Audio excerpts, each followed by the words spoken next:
गरीब साध साध सब नेक हैं, आप अपनी ठोरी, जो सतलोक ले जाएंगे वो साधु कोई और।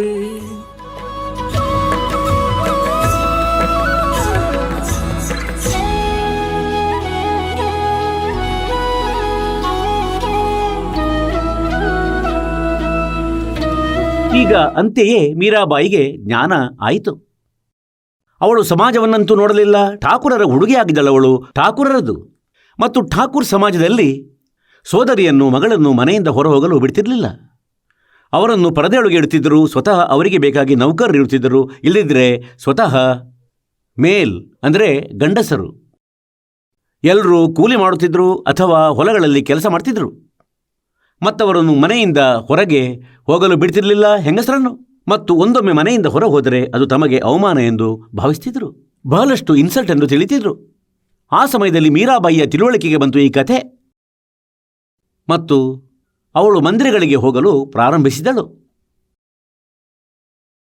ಬಹಳ ವಿರೋಧವಾಯಿತು. ತಾಯಿ ಜಗಳಾಡಿದಳು. ತಂದೆಯು ತುಂಬ ಬೆದರಿಸಿದರು. ಆದರೆ ಒಪ್ಪಲಿಲ್ಲ. ವಿವಾಹ ಮಾಡಿದರು ಬೇಗನೆ. ಮದುವೆ ಮಾಡಿದ ಬಳಿಕವೂ ಅವಳ ಪತಿ ಬಹಳ ಒಳ್ಳೆಯ ಆತ್ಮದವನಾಗಿದ್ದ. ಅವನು ಅವಳ ಆತ್ಮವನ್ನು ನೋಯಿಸಲಿಲ್ಲ ಮತ್ತು ರಾಜನಾಗಿದ್ದ. ಇದಕ್ಕಾಗಿ ಅವನನ್ನು ಯಾರೂ ಕೊಂಕು ನುಡಿ ಹೇಳಲಾಗಲಿಲ್ಲ. ಅವಳ ದಾರಿಯನ್ನು ತೆರೆದರು ಭಗವಂತ. ಅವಳು ಮಂದಿರಕ್ಕೆ ಹೋಗತೊಡಗಿದಳು. ಒಂದೆರಡು ಸೇವಕಿಯರನ್ನು ಜೊತೆಯಲ್ಲಿ ಕಳುಹಿಸುತ್ತಿದ್ದ ಅವಳ ಪತಿ. ಮತ್ತೆ ದೌರ್ಭಾಗ್ಯ ಕಾಡಲು ತೊಡಗಿತು. ಪತಿಯ ಮೃತ್ಯುವಾಯಿತು. ಮೈದುನನು ಬಹಳ ಕಷ್ಟಕೊಟ್ಟನು. ಮನೆಯಿಂದ ಹೊರಹೋಗುವುದನ್ನು ನಿಲ್ಲಿಸಿದನು. ಆದರೆ ಅವಳು ನಿಲ್ಲಲಿಲ್ಲ ಮತ್ತು ಕೂಡ ಹೋಗುತ್ತಾ ಇರ್ತಿದ್ಲು. ನಂತರ ಅದೇ ಸಂಘರ್ಷದಲ್ಲಿ ಪರಮಾತ್ಮ ಸಿಕ್ಕಿಬಿಟ್ಟರು. ಈಗ ಪರಮಾತ್ಮ ಹೇಳ್ತಾರೆ, 68 तीर्थ जाइए, मेले बढ़ा मिलाप और पत्थर पानी पूजते हैं, कोई साधु संत मिल जाते. ಒಂದು ದಿನ ಮೀರಾಬಾಯಿ ಹೋಗುತ್ತಿದ್ದಳು ಮಂದಿರಕ್ಕೆ.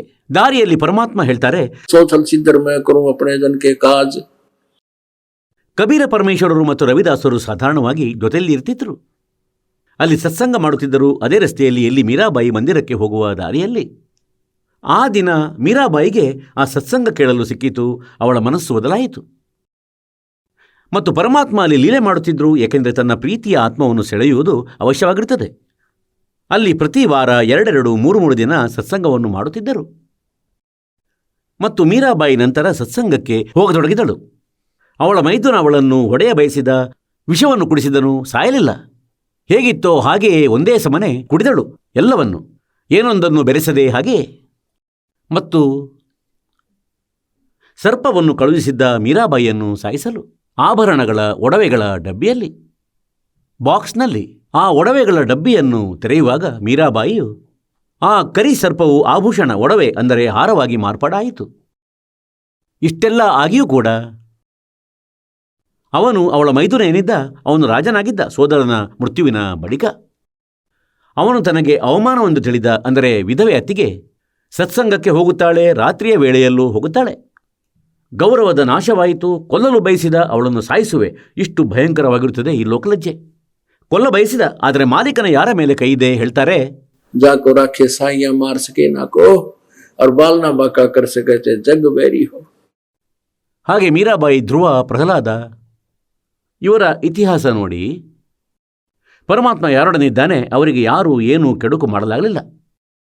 ಕೊನೆಯಲ್ಲಿ ಯಾವಾಗ ಅವಳ ತಾಯಿ ಹೇಳಿದನೆಂದರೆ, ಮೀರಾಬಾಯಿ ನಿನ್ನ ಸತ್ಸಂಗಕ್ಕೆ ಹೋಗುವುದನ್ನು ಬಿಟ್ಟುಬಿಡು.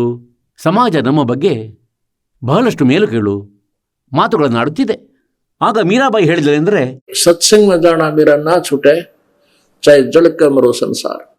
ಅಂದರೆ ನಮಗೆ ಈ ಸ್ಥಿತಿಗೆ ಬರಬೇಕಾಗುವುದು ಒಂದೊಮ್ಮೆ ಭಗವಂತನ ಲಾಭವನ್ನು ನಾವು ಪಡೆಯಬೇಕಾದ್ರೆ 2 ದಿನಗಳಲ್ಲಿ ಬಂದುಬಿಡಿ, ಬೇಕಾದರೆ 10 ದಿನಗಳಲ್ಲಿ ಬಂದುಬಿಡಿ, ಮತ್ತು ಇನ್ನಷ್ಟು ಸಮಯ ವ್ಯರ್ಥಗೊಳಿಸಿ ಬಂದುಬಿಡಿ. ನಂತರ ಏನಾಗುವುದು ಅಂದರೆ ಸಮಾಜ ನಿಮ್ಮೊಡನೆ ಇರುವುದು. ಆದರೆ ನಾವೀಗ ಯಾವ ಭಕ್ತಿ ಸಾಧನೆಯ ದಿಶೆಯಲ್ಲಿ ನಡೆಯುತ್ತಿದ್ದೇವೋ ಅದು ಎಲ್ಲಕ್ಕಿಂತ ಶ್ರೇಷ್ಠ ಮತ್ತು ಸುಲಭವಾದ ದಾರಿಯಾಗಿದೆ, ಮಾರ್ಗ. ಇದರಿಂದ ಮೋಕ್ಷವೂ ಆಗುವುದು, ಮನೆಯಲ್ಲಿ ಸುಖವೂ ಇರುವುದು, ಪರಮಾತ್ಮನ ಸಹಯೋಗ ಕೂಡ ಸಿಗುವುದು.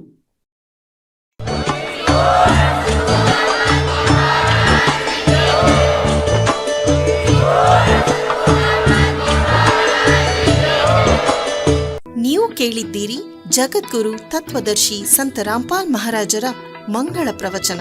ಹೆಚ್ಚಿನ ಮಾಹಿತಿಗಾಗಿ ವಿಸಿಟ್ ಮಾಡಿ ನಮ್ಮ ವೆಬ್ಸೈಟ್ www.jagadguru.rampalji.org.